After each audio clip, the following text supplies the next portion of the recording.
ba shakgaditswe ke dipego tsa go thapiwa ga batswantle go seng mo molaong.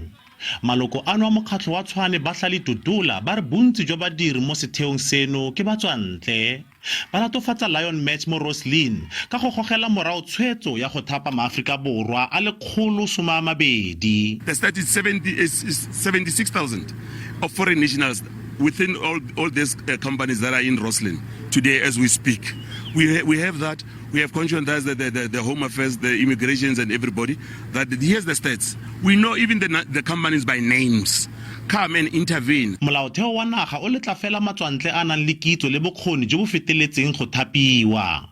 Batjha ba nnileng karolo ya ditshupetso tsa gompieno ba tlhagisitse dingongorego tsa bone mabapi le seno. Bona ba leletse gore bona ba tlapeleng khamme ba nyaga ba gore bona ba hole. Ba kere ka bontsi ba kere tšhelete ntsi ba kgone go benefita batho ba sa benefit ba ja batho matsoga mo. Ka mo South Africa no. Batswantle ke ba bantsi too much because of rena sa kgone kry mebereko ka re tla re tlo hira ba palla go re hira because of ba le ba kgone ba fa tšhelete e nnyane ba dima mmereko ho neng re nyaka mmereko. Bolaodi ba setheong sa Lion Match ba ganeditse dipego tsa gore ba thapa batswantle. Setlamo se memile le lefapha la ditiro go tla go sekaseka dibuka tsa bone go netefatsa gore ga go batswantle ba ba dirang fa. Setlamo se ne gape sa bona makwalo a kgotlatshekelo a wa kgoreletsang maloko a Dudula go dira ditshupetso. Offense Stimo, SABC News, Pretoria.